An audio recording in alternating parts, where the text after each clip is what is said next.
ठीक है, शुरू करते हैं ना। देखो तुरंत कराएंगे और तुरंत एमसीक्यू कराएंगे, ठीक है। फिर उसमें आप लोग डिस्कशन करके बताइएगा। खासतौर पर पेपर है जिसका, है ना। इसकी जरूरी नहीं, तुम्हारा शाम को ले लेंगे अलग।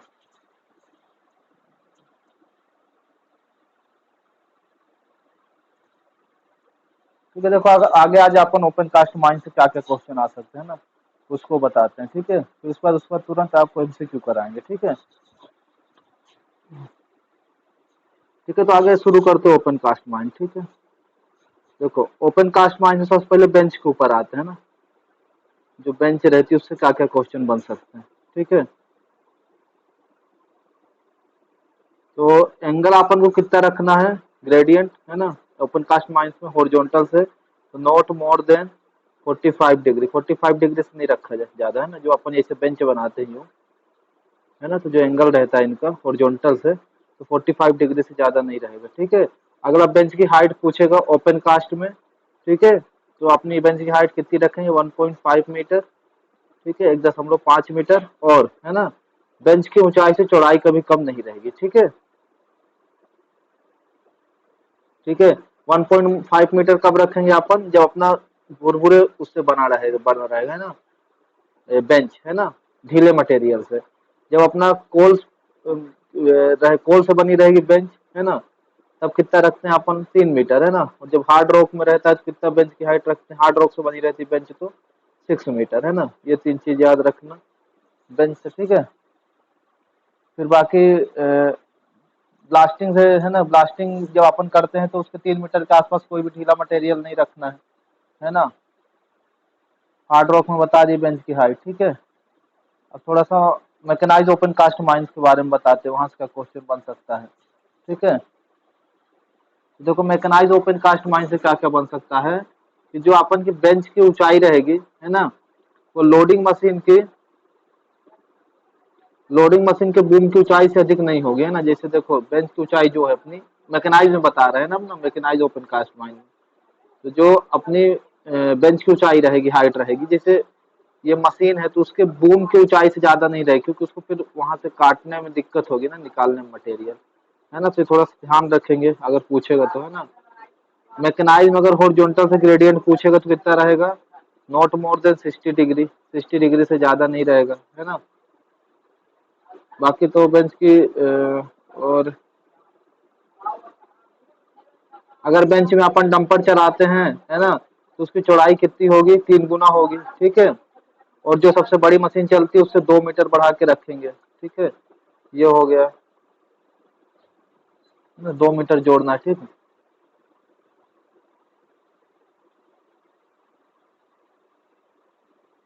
फिर देखो जहां पे डंपर के माध्यम से मटेरियल को गिराया जाता है, ठीक है, तो डंप की हाइट कितनी रखनी है, डंप डंप की हाइट कितनी रखेंगे, 30 मीटर से ज्यादा नहीं, ठीक है। डंप मतलब वही ओवरबर्डन की ऊंचाई, है ना। ठीक है, अगर स्लोप एंगल पूछेगा इसका कितना रखना है तो 37.5 डिग्री, है ना। बर्म की हाइट पूछेगा, बर्म जो अपन बनाते हैं पता होगा, तो 1 मीटर, है ना, उसकी हाइट रखना है बर्म की, ठीक है। ठीक है, टायर वुड, है ना। ठीक है, बर्म की ऊंचाई 1 मीटर, या फिर जो अपना डंपर रहेगा डंपर की टायर की ऊंचाई के बराबर होना चाहिए, है ना। इतना याद रखेंगे, ठीक है। अब थोड़ा सा होल रोड के बारे में बता देते हैं, है ना। फिर स्ट्रिपिंग रेशियो बता देंगे, होल रोड के क्या प्रावधान है ना। है ना, होल रोड अपना क्या रहेगा, डंपर की चौड़ाई से कम नहीं होगा, है ना। 3 गुना होना चाहिए होल रोड, क्या क्वेश्चन बनेगा। हाँ, होल रोड अपन को ऐसा बनाना है कि जो अपन को ड्राइवर रहेगा, ड्राइवर को जो टर्निंग होती है तो 30 मीटर पहले दिख जाए, ठीक है। टर्निंग पूछता है तो उसको 30 मीटर पहले टर्निंग दिख जाए, ठीक है। होल रोड का ग्रेडियंट क्या होता है तो 1/16, ठीक है। ग्रेडियंट अगर पूछता है, ठीक है, होल रोड का, ठीक है। होल रोड किसे कहते हैं तो पता है, ओपन कास्ट माइन में वहाँ रोड जो है ना जिस पर डंपर या अन्य एचईएमएम चलते हैं ना। एचईएमएम मतलब क्या होता है, हेवी अर्थ मूविंग मशीनरी, है ना। अभी मशीनरी के बारे में बताएंगे, ठीक है। फिर और कुछ भी रुको बता देंगे, टेंशन मत लो, सुनते चलो बस। स्ट्रिपिंग रेशियो सब जानते हैं ना, स्ट्रिपिंग रेशियो निकालते कोई दिक्कत नहीं है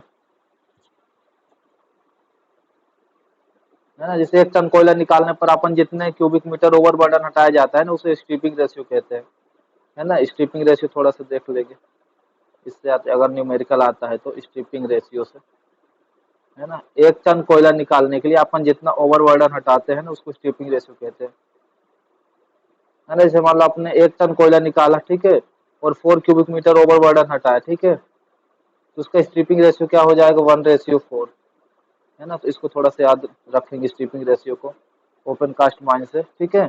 और आप थोड़ा सा याद रखेंगे यहाँ पे जो भी बता रहे हैं, ठीक है। स्ट्रिपिंग रेशियो पेपर में जो पूछता है उसको याद रखेंगे, है ना। जैसे पूछेगा आपसे छोटी मशीन के बारे में, है ना, आंशिक मशीन, उनका स्ट्रिपिंग रेशियो पूछेगा तो 1:2, ठीक है। सॉवेल और डंपर का पूछेगा, सॉवेल और डंपर का स्टेपिंग रेशियो पूछेगा तो 1:4, ठीक है, 1:4 से 6 तक, ठीक है। अगर ड्रैग लाइन का पूछेगा स्ट्रिपिंग रेशियो, है ना, कितना रहता है, 1:7 से 10 तक, ठीक है। अगर बकेट व्हील एक्सकवेटर का पूछता है ना, तो 1:3 से 4 तक, ठीक है। हाँ पूछता है, ये सब ध्यान रखेंगे, ठीक है। आपकी मशीनरी में बताएंगे, ठीक है। मशीनरी पढ़ाएंगे तो फिर ड्रैग लाइन के बारे में और उसके बारे में भी बता देंगे थोड़ी देर से, ठीक है। मेथड ऑफ वर्किंग में भी बता देंगे। और कुछ छूटा ही है, बहुत कुछ इसमें छूटा होगा मशीन में, ठीक है। इतना हुआ। अब एक काम करो, क्या आप लोग यहाँ से थोड़ा सा बताते चलना, है ना, इसको डिस्कशन कर लेते जहाँ पे दिक्कत होगी।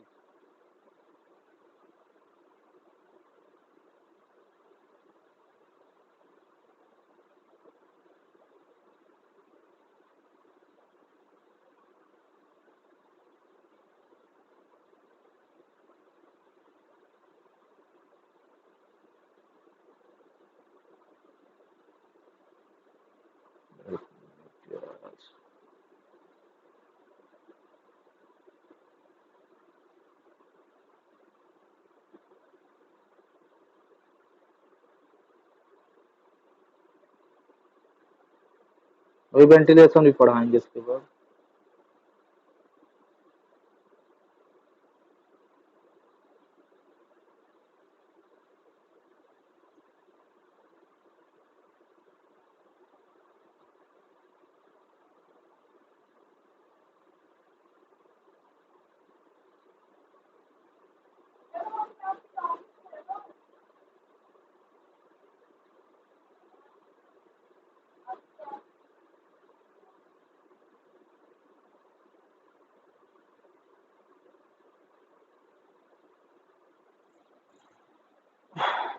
एक मिनट।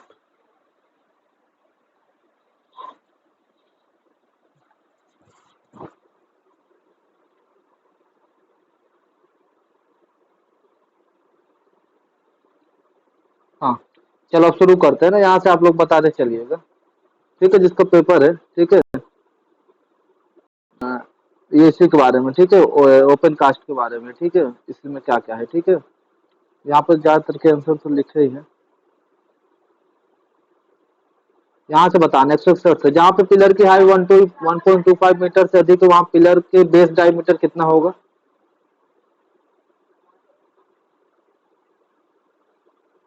पता है क्या, बताते चले हम जल्दी जल्दी,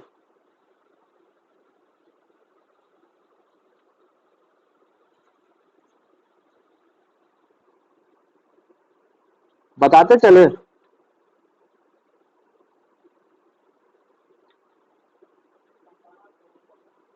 बताएंगे आप लोग, ठीक है। देखो इसका आंसर क्या होगा, देखते चलना सब जरूर। जहाँ पे पिलर की हाइट 1.25 मीटर अधिक है पिलर के बेस डायमीटर से, ठीक है, तो वहाँ पे अपन को कितना रखना है ना, तो वहाँ पे बेस का डायमीटर क्या रहेगा, नॉट मोर देन 1.5 मीटर, ठीक है।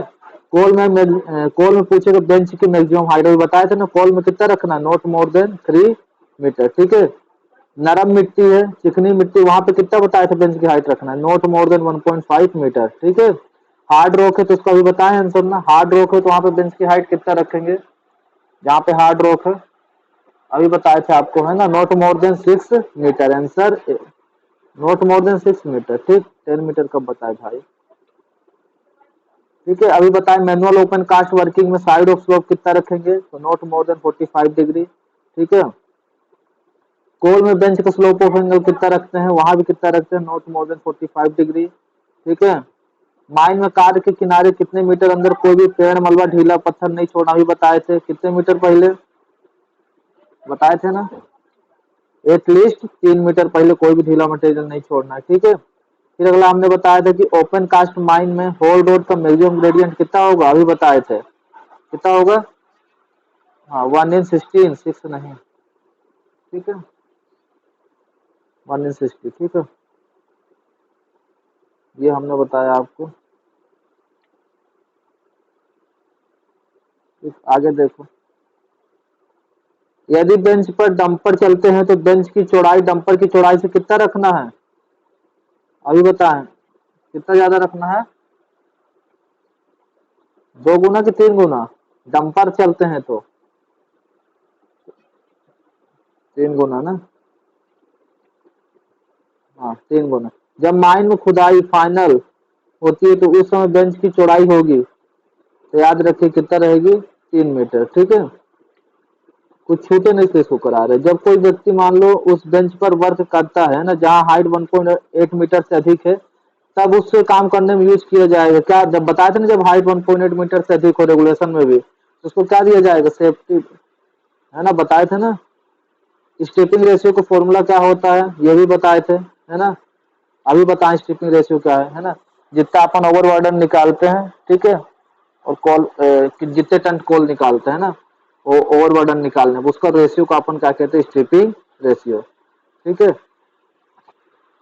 अगला, डंपर 1.5 टन उससे बड़े लाइट व्हीकल के लिए अलग रोड होगा, कितने, तो 35 टन, है ना, डंपर के 35 टन या उससे बड़े हो तो लाइट व्हीकल के अलग से रोड होगा, ठीक है, 35 टन या उससे बड़े हो, ठीक है। अगला है होल रोड वन वे है तब होल रोड की चौड़ाई क्या होगी, जब होल रोड वन वे है, मतलब एक रास्ता है, एक ही मतलब ए वन वे है ना, तब अपन को होल रोड की चौड़ाई क्या रखना है, कितनी रखना है, 2 मीटर, है ना, बढ़ा के सबसे बड़े वाले डंपर की चौड़ाई डब्लू से मतलब है ना, प्लस 3 मीटर, ठीक है, 2W प्लस 3 मीटर, मतलब ये कि सबसे बड़े वाले डंपर की चौड़ाई प्लस 3 मीटर, ठीक है। जब अपना सिंगल ट्रैक है ना, सिंगल रोड पे है, ठीक है।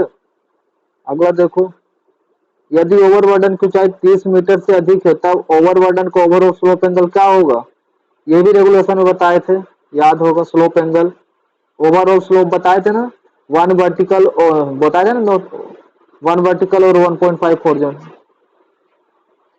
बताए थे ना, याद है हमको, है ना, रेगुलेशन में बताए थे, ठीक है।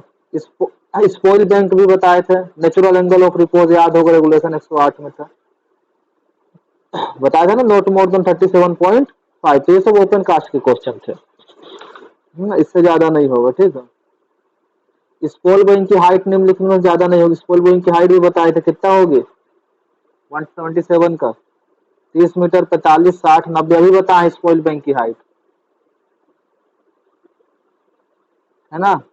स्पॉइल बैंक की हाइट है ना, स्पॉइल बैंक मतलब ओवरबर्डन की हाइट किससे ज्यादा नहीं होगी, 30 मीटर से 30 मीटर से ज्यादा नहीं होगी, ठीक है। स्पॉइल बैंक का टोय पब्लिक रोडवे या बिल्डिंग से कितने मीटर से अधिक नहीं बढ़ाया जाएगा, टोय बताए थे,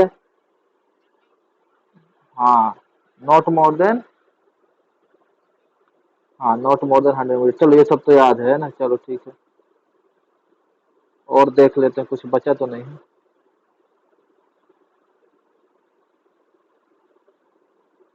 ठीक है।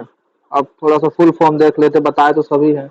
एसएसआर का अगर फुल फॉर्म आता है ओपन कास्ट माइन से, तो क्या होता है, स्लोप स्टेबिलिटी रेडार, ठीक है, याद रखना, ठीक है। जिस जगह ओवरबर्डन डंप किया जाता है, यदि वहाँ कीचड़ है ना, पानी है या चिकनी फ्लोर है, तो उस जगह पर 1.5 मीटर तक ब्लास्टिंग करके डंप किया जाएगा, इस टाइप का क्वेश्चन आते हैं, कितने मीटर तक ब्लास्टिंग करके डंप किया जाएगा, जहाँ ये नहीं बताया था, इसलिए तो 1.5 मीटर तक, है ना, याद रखना, ठीक। डंपर ऑपरेटर डंप यार्ड में जाते समय डंपर की मैक्सिमम स्पीड रखेगा, है ना, डंप यार्ड में जाते समय डंपर की मैक्सिमम स्पीड पूछेगा तो याद रखना कितना होगा, 15 किलोमीटर आवर अभी बताएंगे। मशीनरी पढ़ाएंगे तो बताएंगे, ठीक है, अभी जस्ट पढ़ाएंगे इसके बाद। जिस जगह ओवरबर्डन डंप किया जाता है ना, उस जगह बर्म की ऊंचाई क्या होगा, अभी बताए ना बर्म की ऊंचाई, ये तो अभी बताए हैं 1 मीटर बर्म की ऊंचाई बताए है ना, ठीक है। बर्म क्या होता है अपना, है ना, तो ऐसे जो ने पीछे गिरे ना, बताया था ना तुमको, समझाए थे, गाड़ी वगैरह पीछे न गिरे उसके लिए इतना ऊंचा बर्म बना के रखा जाता है, बताया था ना, याद होगा, ठीक। हाँ, जैसे ईंटा लगा देते हो पीछे,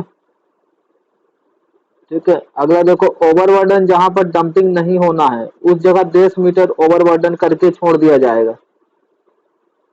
जहां पे ओवरबर्डन डंपिंग नहीं होना है ना, देखो ओवरबर्डन जहां, ओवरबर्डन की जगह जिस और डंपिंग नहीं होना है, मतलब जहां डंपिंग नहीं करना है, उसके 10 मीटर ऊंचा ओवरबर्डन करके छोड़ दिया जाएगा।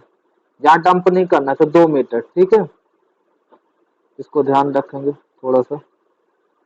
यदि बेंच के ऊपर सॉवल डंपर से माइनिंग होती है तो फेस से कितने मीटर डंप करके रखा जाएगा, याद रखना 150 से 200 मीटर तक, ठीक है। सॉवल मशीन में केबल मैन केबल को किस आकार में मोड़ कर रखेगा, ये भी नहीं बताए थे, 8 किस आकार में, 8, हाँ ये नहीं बताए ना, अभी पढ़ाएंगे मशीन में, ठीक है। फुल फॉर्म ऑफ एवीए ये तो बताए हैं, ऑडियो विजुअल, ये तो बताया है ना, रेगुलेशन में भी पढ़ा है 2-3 जगह। फिर अगला, डंपर ऑपरेटर व्हीकल चलाते समय अपने आगे वाली गाड़ी को कम से कम कितने मीटर पीछे चलेगा, 30 मीटर, ठीक है। ड्यूरिंग के दौरान मशीन फेस के किनारे कितने मीटर दूर पर रखी जाएगी, अभी बताए हैं, है ना, कितने मीटर, 3 मीटर, ठीक है। और कुछ छूट रहा है, हाई वॉल माइनर का आकार होगा, तो हाई वॉल माइनर को याद रखेंगे, ठीक है। हाई वॉल माइनर क्या रहता है, क्रॉलर माउंटेड रहता है। हाई वॉलर साइज, लेंथ कितनी रहती है उसकी, 17 मीटर, ठीक है। चौड़ाई कितनी रहती है, 10 मीटर, और ऊंचाई कितनी रहती है, 8 मीटर, ठीक है। 3 चीज यहाँ से याद रखेंगे, हाई वॉल माइन से पूछेगा तो ना, क्या क्या रहेगा हाई वॉल माइन में, क्रॉलर माउंटेड रहती है, पूछे क्रॉलर रहेगा, चेन रहेगा, क्या रहेगी, crawler mounted high wall machine size, ठीक है, क्रॉलर माउंटेड पहला क्वेश्चन। दूसरा, साइज में याद रखेंगे उसकी लेंथ 17, चौड़ाई 10 और ऊंचाई 8, ठीक है, हाई वॉल में, ठीक है, इतना रख, ये अपना ध्यान रखेंगे, ठीक है। और कुछ छूट रहा है, कुछ फॉर्म भी रहेगा, ऐसा भी फॉर्म बता देंगे इसके बाद, ठीक है। रेगुलेशन के फॉर्म भी नहीं पढ़ाए अभी, रेगुलेशन भी तो आधा ही है थोड़ा। फिर अगला देखो 190, हाई वॉल मशीनरी, मशीनरी अभी नहीं पढ़ाएंगे, इसको छोड़ दो, अभी मशीनरी पढ़ा देंगे उसके बाद इसके एमसीक्यू कराएंगे, क्योंकि अभी समझ में ना आएगा, उसको छोड़ दो, तो मशीनरी की बात कराते, ठीक है।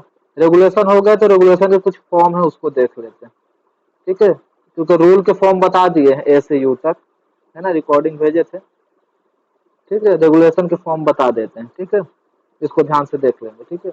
फॉर्म फर्स्ट किस लिए दिया जाता है, सबको पता है किस लिए दिया जाता है, नोटिस ऑफ ओपनिंग, जब अपन खदान को ओपन करते हैं तो कौन सा फॉर्म में लिख के देते हैं, तो फॉर्म फर्स्ट है में, ठीक है। नोटिस ऑफ रीओपनिंग, जब दोबारा खोलते हैं खदान तो किसमें देंगे, फॉर्म फर्स्ट बी में, ठीक है, ये याद रखेंगे, ठीक है। फॉर्म फर्स्ट सी किस लिए होता है, रेगुलेशन 5 में दिया है, नोटिस ऑफ क्लोजर है, अगर हम माइंस को बंद बंद कर रहे हैं तो किस फॉर्म में लिख के देंगे, फॉर्म फर्स्ट सी में, ठीक है। ये 3 फॉर्म तो जरूरी याद रखें। फॉर्म फर्स्ट डी किस लिए होता है, नोटिस ऑफ डिसकंटिन्यूअस, अगर हम खदान को क्या कर रहे हैं, डिसकंटिन्यू, ठीक है, मतलब किसी कारणवश रोक के दोबारा शुरू करते हैं उसको डिसकंटिन्यूअस कहते हैं ना, तो किस फॉर्म में भर के देंगे, फॉर्म फर्स्ट डी में, है ना। अगला अपना फॉर्म 2 ए, फॉर्म 2 ए किस लिए होता है, notice of change in mine, ठीक है। नेम, अगर माइन का अपन नाम बदलते हैं चेंज होता है तो किस फॉर्म में, तो फॉर्म 2 में, ठीक है। अगला फॉर्म 2 भी किस लिए होता है, notice of change in ownership of mine, अगर माइंस का ओनरशिप चेंज होती है तो किस फॉर्म में, फॉर्म 2 में, ठीक है। अगला फॉर्म 2 सी किस लिए होता है, नोटिस ऑफ चेंज एड्रेस, अगर माइंस के ओनर एजेंट या मैनेजर का एड्रेस चेंज होता है, ठीक है, तो किस फॉर्म में भर के देंगे, फॉर्म 2 सी में, ठीक है। अगला क्या है, फॉर्म 2 डी में, 2 डी क्या है, notice of appointment of agent and manager, ठीक है। एजेंट और मैनेजर का अपॉइंटमेंट किस फॉर्म में, तो फॉर्म 2 डी में, ठीक है, यहाँ तक हुआ। फॉर्म 2 ई किस लिए होता है, notice of termination of agent and manager, ठीक है, ये किस फॉर्म में, फॉर्म 2 ई में, ठीक है। अगला अपना क्या है, फॉर्म थर्ड किस लिए होता है बताए थे कई बार, एनुअल रिटर्न के लिए कौन सा, फॉर्म थर्ड, ठीक है। और मेडिकल वाला एनुअल रिटर्न कौन से फॉर्म में, फॉर्म टी, भूल गए, मेडिकल का पूछेगा तो फॉर्म टी में, ठीक है। प्रोडक्शन का पूछेगा तो हाँ, और प्रोडक्शन का पूछेगा तो फॉर्म थर्ड में, ठीक। अगला क्या है, फॉर्म फोर है, ये किस लिए है, अगर माइंस में कोई एक्सीडेंट हो जाता है, ठीक है, तो किस फॉर्म में भर के देंगे, फॉर्म फॉर में, फॉर्म फोर ए में, ठीक है।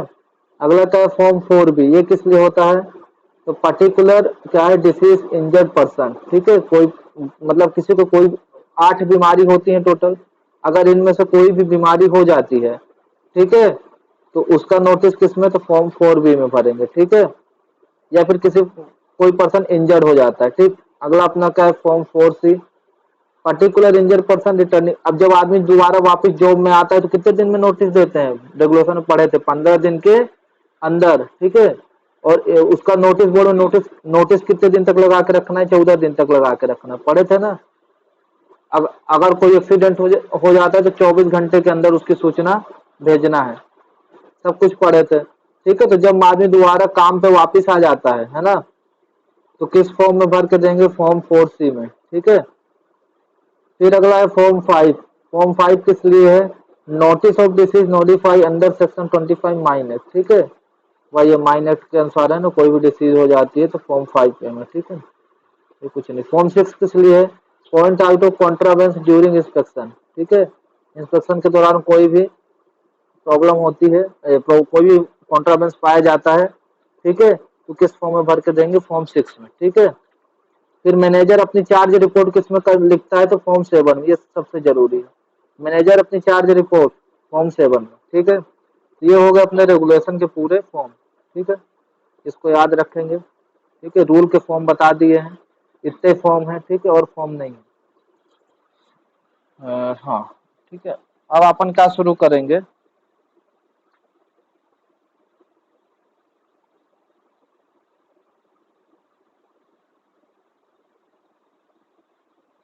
अब आगे शुरू करेंगे अपन, एक मिनट। अब आपको बताएंगे माइन वेंटिलेशन के बारे में, ठीक है, माइन वेंटी, ठीक है, इसके बारे में पूरा बता देते हैं, उसके बाद एमसीक्यू कराएंगे तुरंत, ठीक है, देखने कितना सही जाता है, ठीक है। शुरू करते हैं, ठीक है। तो पहला शुरू करते हैं क्वेश्चन से ही, फिर समझाएंगे। अंडरग्राउंड माइन वेंटिलेशन के लिए क्या क्या व्यवस्था करनी चाहिए, तो क्या करनी चाहिए वेंटिलेशन के लिए, कम से कम माइन में कितने इंटेक होना चाहिए, सबको पता है, 2 इंटेक होगा, ठीक है, ये पहला क्वेश्चन, ठीक है, बताते भी चलना, 2 इंटेक, ठीक है, माइन में रहेगा, ठीक है।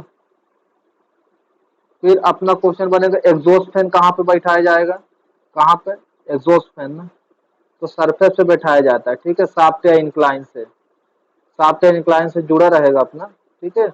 और इसको जहाँ पे इसको बैठाते हैं तो इसके लिए अपन इमरजेंसी रास्ते के लिए भी इसको यूज करते हैं, ठीक है, जिस रास्ते पे बैठाया जाता है, ठीक है, ये हो गया, ठीक है। एक पर्सन के हिसाब से कितनी हवा जानी चाहिए माइंस में, 6 क्यूबिक मीटर पर मिनट, है ना।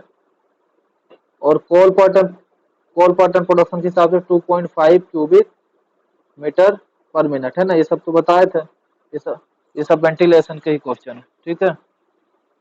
स्टॉपिंग वगैरह, जैसे अपन जिस जगह से कोयला निकाल लेते हैं वहां पे क्या बना देते हैं, स्टॉपिंग बना देते हैं, है ना, है ना, जिस जगह से कोयला निकाल लिया वहां पे परमानेंट, है ना, बंद करने के लिए अपन स्टॉपिंग बना, क्योंकि स्टॉपिंग इसलिए बनाते हैं कि हवा वहां न जाए, है ना।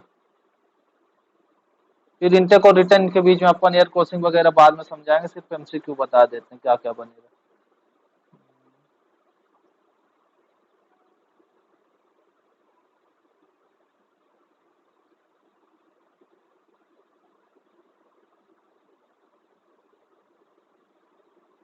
एक क्वेश्चन, हाँ हाँ हाँ, बता रहे, एक क्वेश्चन ये बनता है कि अपना जैसे एयर कहाँ पे मेजरमेंट करते हैं, सॉरी, एयर कहाँ कहाँ मेजर करते हैं, तो गैलरी में, ठीक है, मेन इनटेक में, है ना, डिस्ट्रिक्ट में, लास्ट वेंटिलेशन कनेक्शन में, ठीक है, 4 जगह, इसको याद रखिएगा, एयर कहाँ कहाँ मेजर करते हैं। फिर स्टैंडर्ड ऑफ वेंटिलेशन के बारे में आपको बता दिए, है ना, 6 cubic metre per minute, 2.5 cubic metre per ton coal production के हिसाब से, ऑक्सीजन कितने से कम नहीं होना चाहिए, 90% से कम नहीं होना चाहिए। CO2 पूछेगा तो 0.5% से ज़्यादा नहीं होना चाहिए। ठीक है, ये सब क्वेश्चन बनेंगे। ठीक, अगला बनेगा रिटर्न डिस्ट्रिक्ट में कितना होना चाहिए। मीथेन की मात्रा CH4 गैस मीथेन, है ना, रिटर्न में पूछेगा तो 0.75% से ज़्यादा नहीं होना चाहिए। ठीक है, जनरल बॉडी ऑफ एयर में पूछता है तो 1.25% से ज़्यादा नहीं। ठीक है, अगला पूछता है कि वेट बल्ब टेम्परेचर कितने से ज़्यादा नहीं होना चाहिए, है ना, तो कितने ज़्यादा नहीं होना चाहिए, 33.5 डिग्री सेल्सियस से ज़्यादा नहीं होना चाहिए। अगर इससे ज़्यादा है तो हवा कितनी भेजेंगे, 1 मीटर पर सेकेंड, बताए थे ना क्वेश्चन बनेगा, है ना, 30.5 से ज़्यादा है तो 1 मीटर पर सेकेंड के हिसाब से हवा भेजेंगे। ठीक है, अगला क्वेश्चन बनेगा वेंटिलेशन से, एयर सैंपल कितने दिनों में लेना है, एयर सैंपल कितने दिन में लेना है, 30 दिन में, हर 30 दिन में। ठीक है,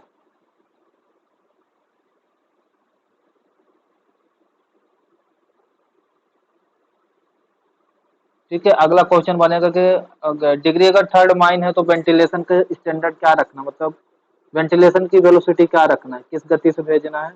ठीक है, तो कोई भी माइंस हो तो अपन को कितना हवा भेजना है ना, कोई भी डिग्री की माइंस हो सब जगह कितना जाना चाहिए, 30 मीटर पर मिनट के हिसाब से। ठीक है,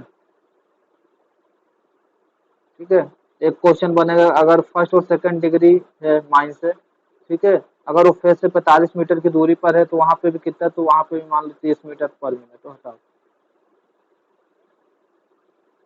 ठीक है, एक क्वेश्चन बनेगा यहाँ पे कि अगर फेस से 7.5 मीटर की दूरी पर है ना, फेस से, तो पाइप का यूज करते हैं अपन हवा के लिए, है ना, डक्ट पाइप उसको कहते हैं। ठीक है, उसको छोड़ दो।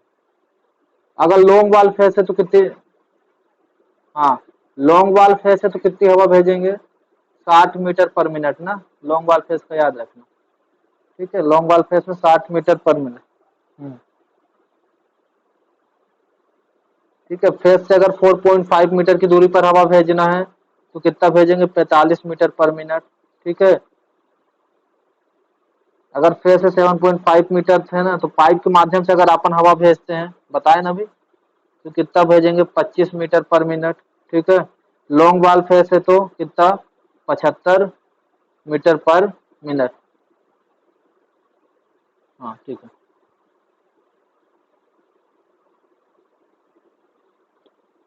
वेंटिलेशन डोर वगैरह तो बाद में समझा देंगे। फिर एक क्वेश्चन बनेगा वेंटिलेशन डोर की जांच कितने दिनों में की जाएगी, तो 14 दिन में। ठीक है, वेंटिल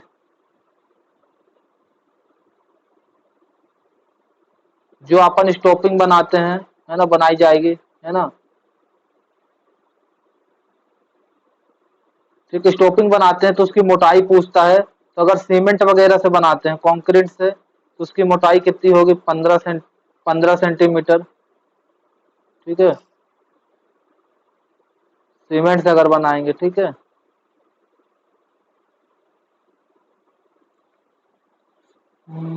और क्या बनेगा, और फिर क्लास में समझाएंगे, इसमें भी समझने लायक बहुत कुछ है, तो ऐसे शॉर्ट में बता रहे हैं रिवीजन। शाम को रहेगी क्लास, शाम को रहेगी 8:30। 9 9 9 9 9 बजे, 9 बजे, 9 बजे रहेगी। ठीक है, फिर इससे VQ का फुल फॉर्म अगर पूछता है वेंटिलेशन से, तो याद रखना क्या होता है, वेंटिलेशन इफिशियंसी कोसेंट। हाँ, है ना, ज्यादा है। ठीक है, VQ क्या होता है पता है ना,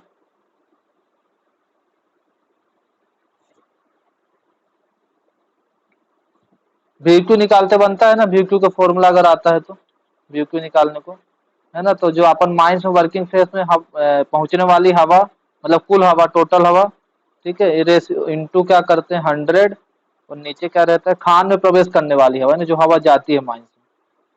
ठीक है, अगर इसका MCQ आता है तो एक आध करा देंगे लास्ट में भी।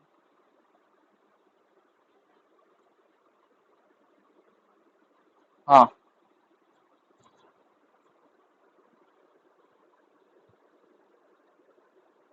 हाँ, नहीं वो बात बाद में बता दें तुमको, सिर्फ MCQ बता दें, इसको सुन लो थोड़ा सा। एयर क्रॉसिंग है ना, डस्ट है ना, एयर क्रॉसिंग वगैरह डस्ट यूज करते हैं, है ना। तो फेस से कितनी दूरी पर रखा जाएगा, तो कितनी दूरी पर रखा जाएगा फेस से, 3 मीटर की दूरी पर, ठीक है। ठीक है। मान लो थर्ड डिग्री माइंड में ऑक्सिलरी फैन लगाने के क्या नियम है पूछता है ना। तो मैन वेंटिलेशन बंद हो जाने पर अपन इसको नहीं पूछेगा, छोड़ दो। अब थोड़ा सा उसके बारे में बता देते हैं यहाँ से। जो बैरोमीटर है, बैरोमीटर किस लिए होता है, तो ये एयर प्रेशर नापने के लिए होता है, ठीक है। एयर प्रेशर मेजरमेंट के लिए यूज करते हैं, ठीक है। सबसे प्रचलित बैरोमीटर कौन सा है पूछेगा तो 14 बैरोमीटर, ठीक है। इसकी नली की थिकनेस पूछेगा, ठीक है। तो होती है अपनी 8 mm, ठीक है।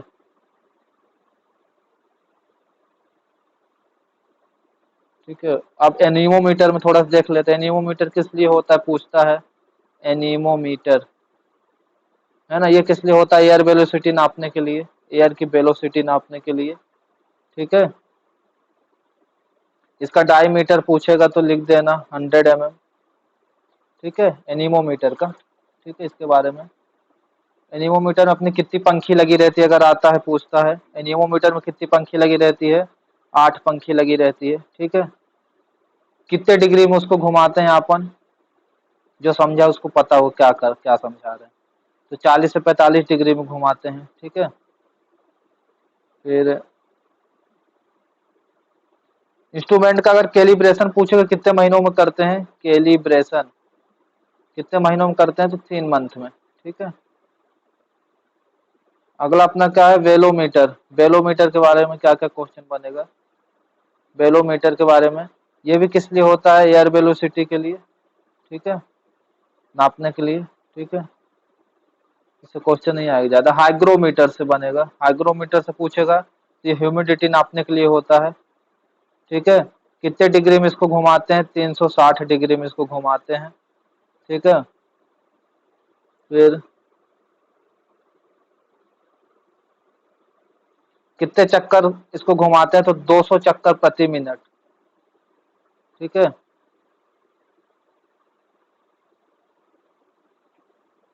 फिर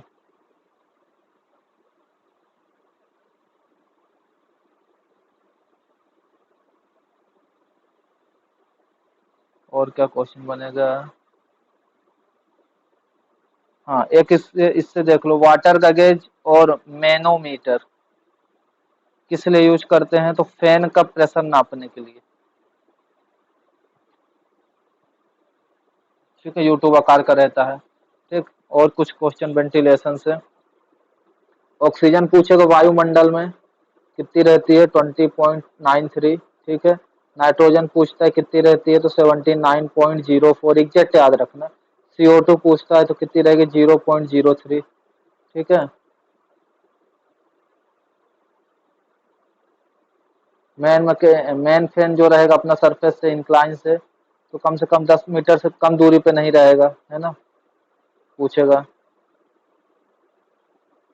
फैन को ऑपरेट करने के लिए इलेक्ट्रिसिटी के कम से कम कितने माध्यम होने चाहिए, 2। अगर एक बंद हो जाए तो दूसरे से चालू हो जाए।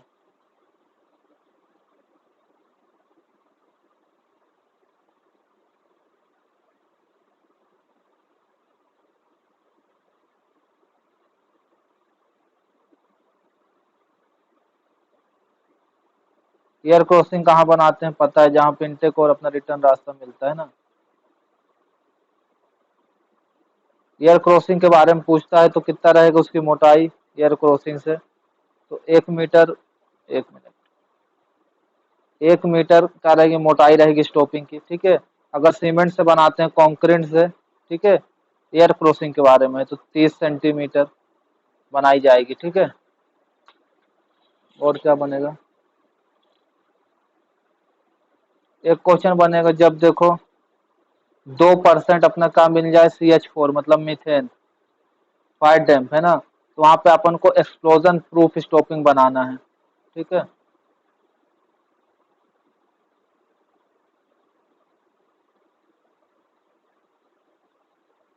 अब एक क्वेश्चन यहाँ से बता देते हैं, आइसोलेशन स्टॉपिंग से, ठीक है। तो कोल में बनाएंगे, नहीं आइसोलेशन स्टॉपिंग को छोड़ दो। हाँ, आइसोलेशन स्टॉपिंग से थोड़ा सा देख लो, आइसोलेशन स्टॉपिंग से है ना।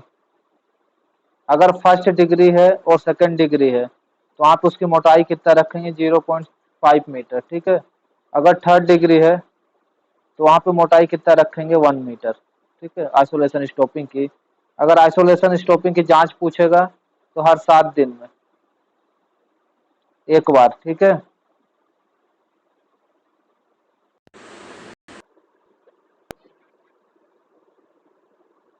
हम्म, सर,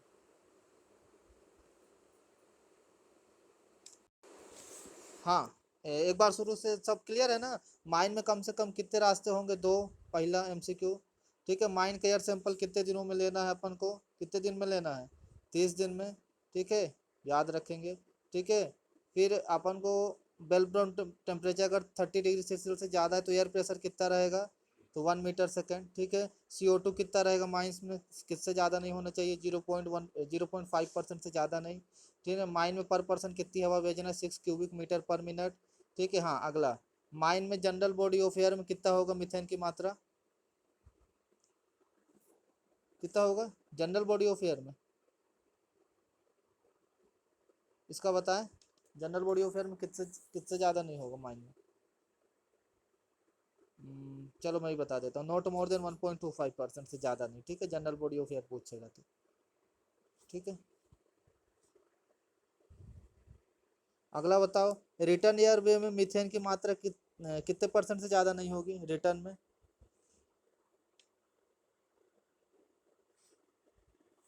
कितना, डी, 0.5, नॉट मोर देन 0.75, 1% के 2% रिटर्न में।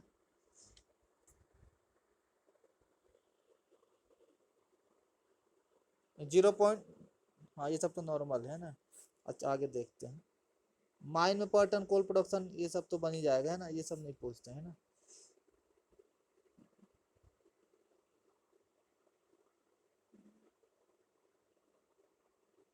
हाँ ठीक है, इसका बताओ, ऑक्सिलरी फेज में, डस्ट में, रनिंग फेज में, ब्लाइंड फेज में कितनी दूरी पर होना चाहिए,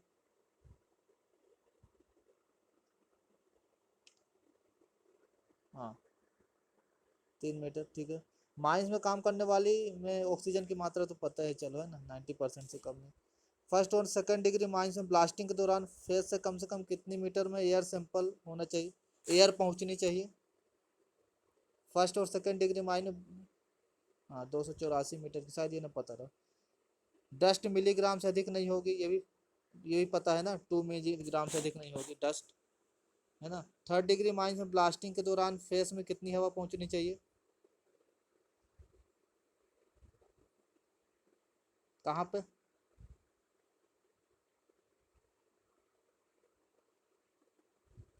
हाँ हाँ कौन सी वाले में पूछ रहे,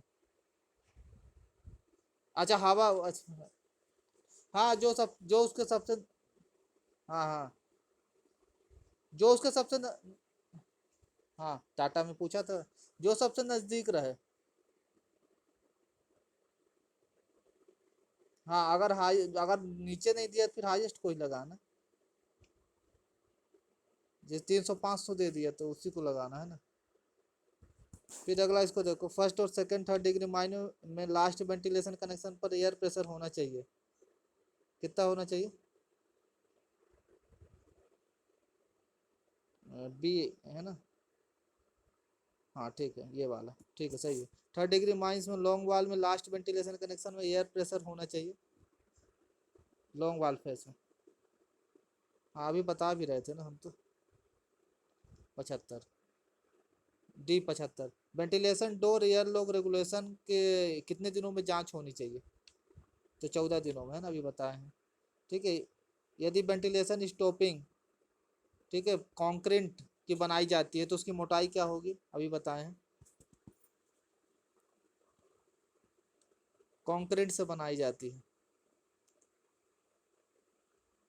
भूल गए क्या, ये नहीं, 25 ना, 25,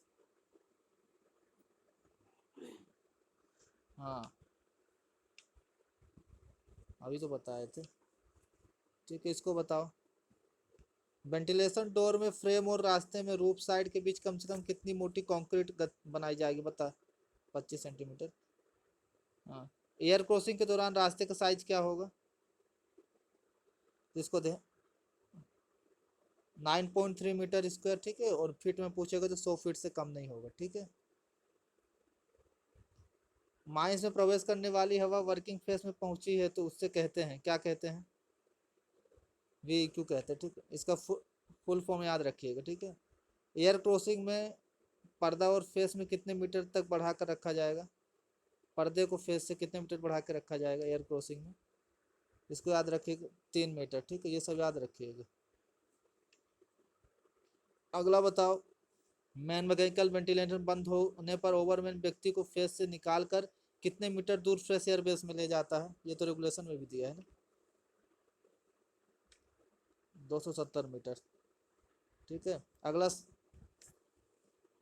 हाँ शाफ्ट की गहराई 10 मीटर होने पर शाफ्ट में फैन लगाकर वेंटिलेट किया जाएगा।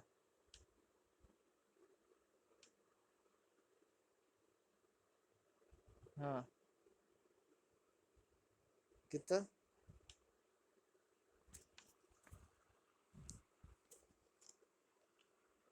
कंफर्म बताओ 30 के 90। 30 मीटर ना। 30 मीटर 30 ठीक है 30 मीटर 30 मीटर ज़्यादा गहरा है। माइन में यूज होने वाले ऑक्सीजन फैन के द्वारा इनटेक में मीथेन 10% से अधिक नहीं होनी चाहिए। इनटेक में 0.3%। इसको याद रखें। ठीक है माइन में यूज होने वाले ऑक्सीजन फैन द्वारा रिटर्न में मीथेन की मात्रा कितने परसेंट से ज़्यादा नहीं होगी। तो याद रखेंगे ना। ये सब याद रखेंगे। ठीक है।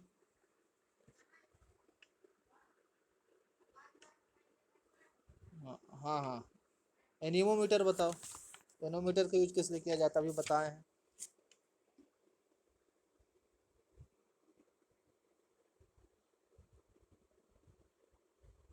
हाँ ये होगा एयर वेलोसिटी मेजरमेंट के लिए। ठीक है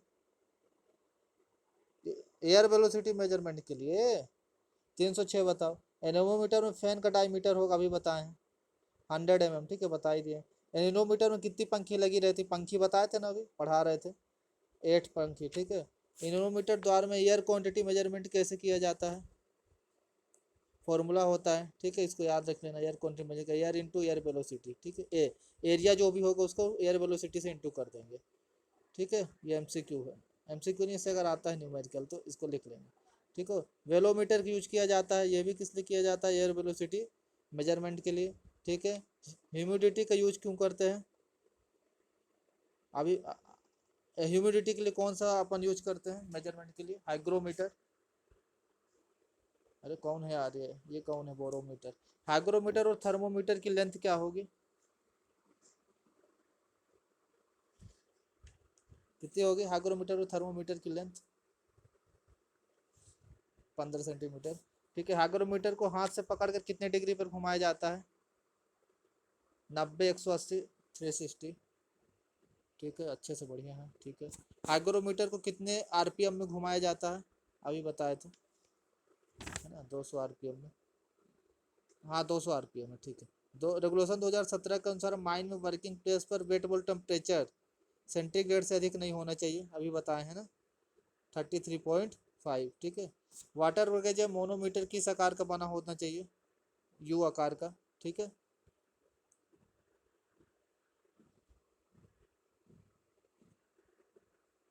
और बताएं। एयर प्रेशर मापने के लिए यूज किया जाता है। एयर प्रेशर के लिए क्या यूज करते हैं बैरोमीटर है ना। वेलोसिटी और प्रेशर इसका थोड़ा है ना डिफरेंस ध्यान रखना। हाँ क्या किस लिए भैया बैरोमीटर ना। हाँ प्रेशर प्रेशर वाला। ठीक है आएगा तो बैरोमीटर ए आंसर। ठीक है बैरोमीटर का साइज होगा इसको याद रखेंगे अभी पढ़ा भी रहे थे ना कि लेंथ उसकी 920 mm और उसकी थिन कितनी होगी 800 सॉरी 8 mm। ठीक है यहाँ तक हो गया। अब यहाँ पे आते हैं सील्ड ऑफ एरिया की जांच कब लिया जाएगा अभी बताएं आपको 12 बजे से 2 बजे के बीच में, ठीक है। Permission limit of CO2, CO2 की परमिशन लिमिट क्या बताया आपको, 0.5%, ठीक है। Permission limit of CO, carbon monoxide की सबको पता है कितनी होती है, 50 ppm, ठीक है।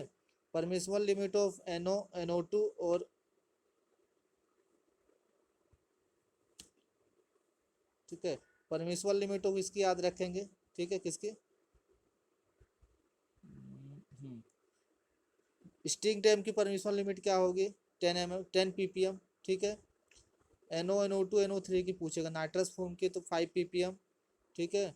माइन की सबसे भारी गैस कौन सी होती है, SO2, ठीक है। इसकी अगर ग्रेविटी भी पूछेगा तो याद रखना, स्पेसिफिक ग्रेविटी 2.22, ठीक है। माइन में सबसे, हाँ हल्की ना, हाँ हल्की पूछे, भारी बता रहा हूँ मैं, हल्की नहीं।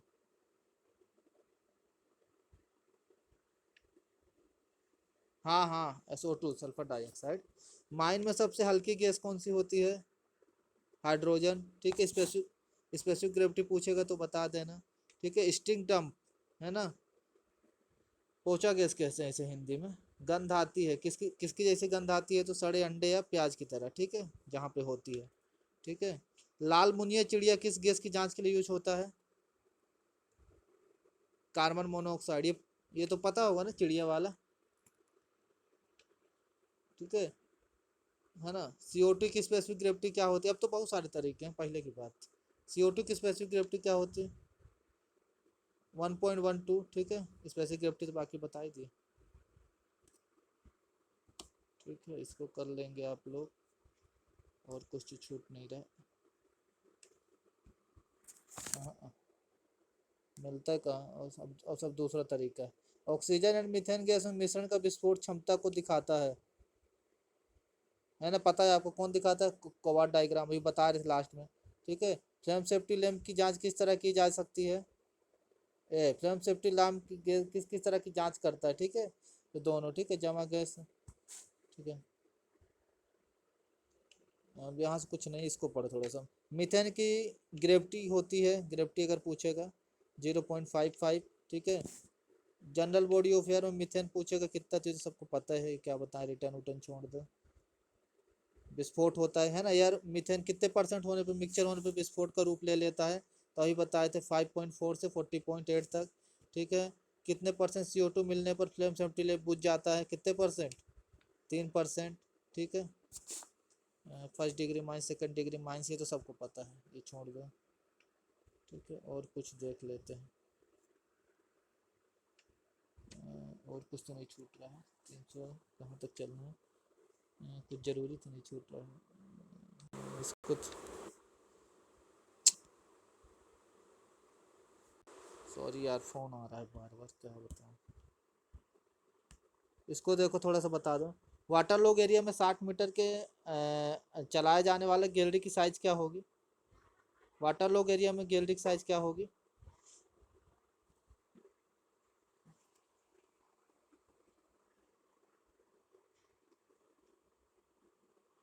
हाँ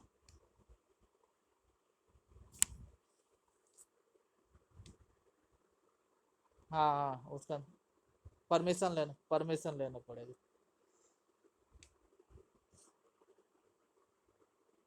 हम्म, दोनों रीजनल इंस्पेक्टर से, दोनों से नहीं,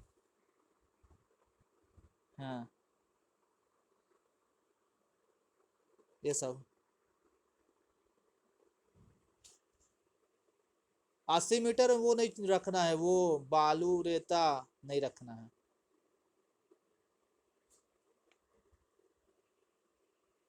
वाटर लॉग एरिया में, हाँ क्वेश्चन बताओ थोड़ा।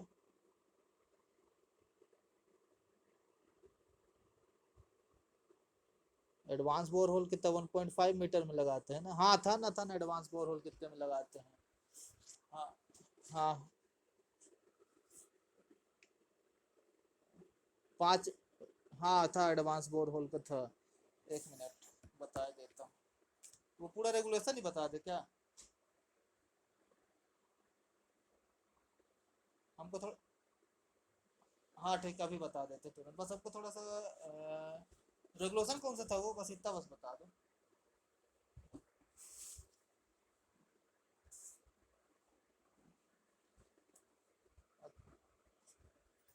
अच्छा ठीक है, होगा हम ढूंढ लेंगे। ठीक है, हम अभी बता देते हैं जो तुम पूछ रहे हो, पूरा बता देते हैं कि कितने मीटर में एडवांस बोरहोल लगाना है, क्या करना है ना, एडवांस बोरहोल की लेंथ वगैरह सब बता देते हैं। हाँ ठीक, पूछ लिए। बस एक मिनट, बताते अच्छे से बता देते हैं, मतलब कुछ कंफ्यूजन ना रहे। थोड़ा सा रुको, इसको पूरा करा देते फिर बताएं, है ना। नहीं होगा तुम बता दे तो हम तुमको बता देंगे इसको। ठीक है, जो पूछ रहे हो समझ गए हैं।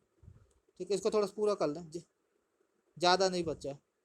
वाटरलॉग एरिया में फेस प्लान सर्वेयर द्वारा कितने मीटर अपडेट किया जाएगा, कितने दिनों में अपडेट किया जाता है नहीं, वाटरलॉग एरिया में 15 दिन, 15 दिन में करते हैं ना। ये तो पढ़ाए थे ना रेगुलेशन मुद्दे में, पढ़ा रहा था। वाटरलॉग एरिया में 15 दिन में अपडेट करते हैं ना, 15 दिन में। ठीक है, आ रहे हैं, नीचे आ रहे हैं। वाटरलॉग एरिया में एडवांस बोरहोल का डिस्टेंस कम से कम नहीं होना चाहिए, कितने मीटर कम नहीं होना चाहिए एडवांस बोरहोल का, इसका बताओ।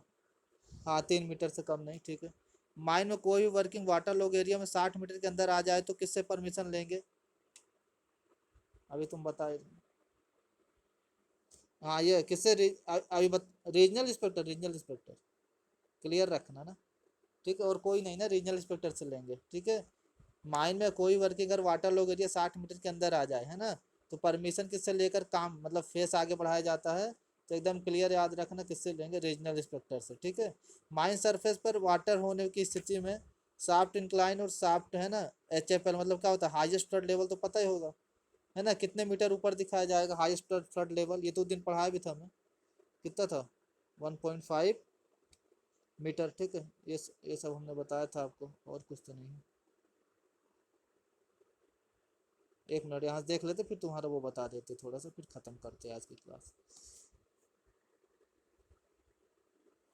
डस्ट रिस्पायरेटर की जांच कितने अंतराल में, बताए थे ना रेगुलेशन, है ना। डस्ट रिस्पायरेटर इंटरनल जांच पूछेगा डस्ट रिस्पायरेटर की तो याद रखना ना, इंटरनल भाई 1 महीने में ना, नॉर्मल जांच उसकी 7 दिन में। ठीक है, ये थोड़ा कंफ्यूजन था, देखो तुम 1 महीना बोल रहे थे, है ना। फिर एयरबोर्न डस्ट सर्वे ओवरमैन का कम से कम कितने वर्षों में एक्सपीरियंस होना चाहिए, 3 साल का। ठीक है, ये पता था क्या।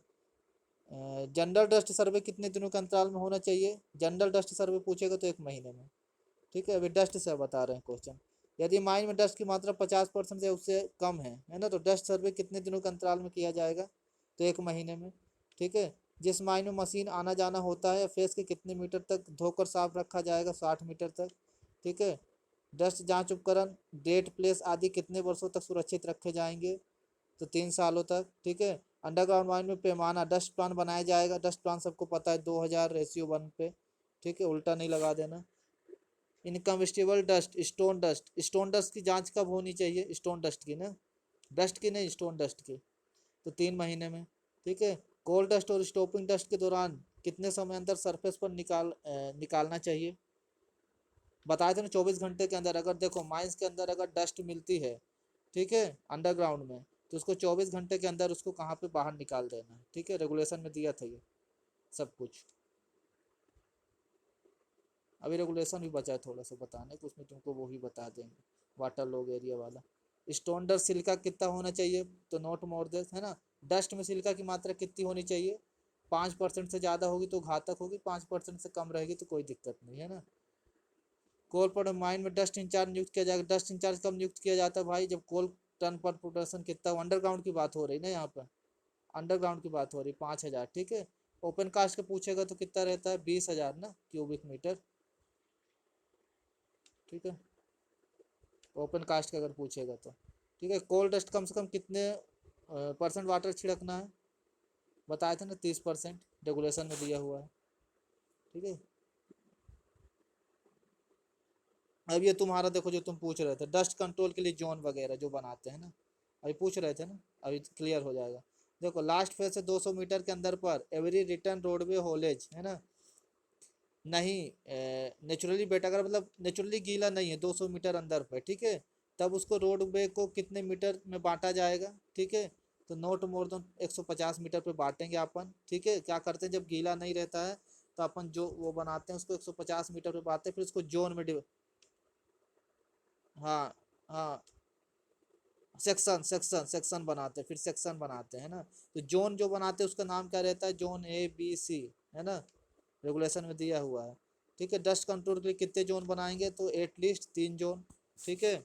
डस्ट कंट्रोल में जोन की लंबाई पूछेगा तो जो 150 मीटर से ज़्यादा नहीं रखना है, ठीक है, जोन की लंबाई, ठीक है।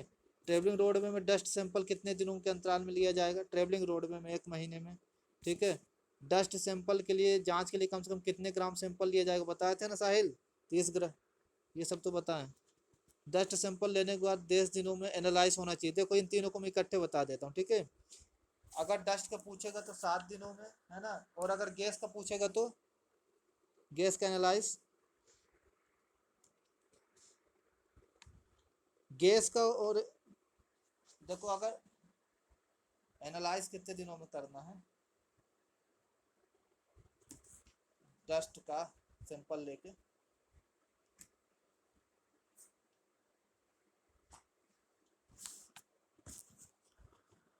गैस का, अब ये देखो तुम कंफ्यूजन है तुमको, एयर का गैस बोलेगा तो फिर गैस बोलेगा तो फिर पर्टिकुलर वो मीथेन की बात करेगा ना, जहाँ पे गैस बोलेगा, ठीक है। तो इस चीज को ध्यान रखना, एयर बोलेगा तो फिर एयर, जनरल एयर जो रहती है, ठीक है। और डस्ट डस्ट की बात करेगा तो डस्ट रहेगा ना। इन चीजों को ध्यान रखें थोड़ा सा। हाँ हाँ, तो कंफ्यूजन रहेगा तो दिक्कत होगा ना। याद करो जल्दी उसको, क्या क्या था तीनों का, एयर का अलग, ठीक है, एयर का सिंपल अलग याद रखना, गैस का अलग लेना भी और एनालाइज भी करना है ना, ठीक है। और डस्ट का अलग, इन 3 चीजों का अलग अलग याद रखना, ठीक है। हाँ, तीन, गैस का 1 मिनट रुक जाओ, हम बता रहे हैं। गैस मतलब मीथेन ना।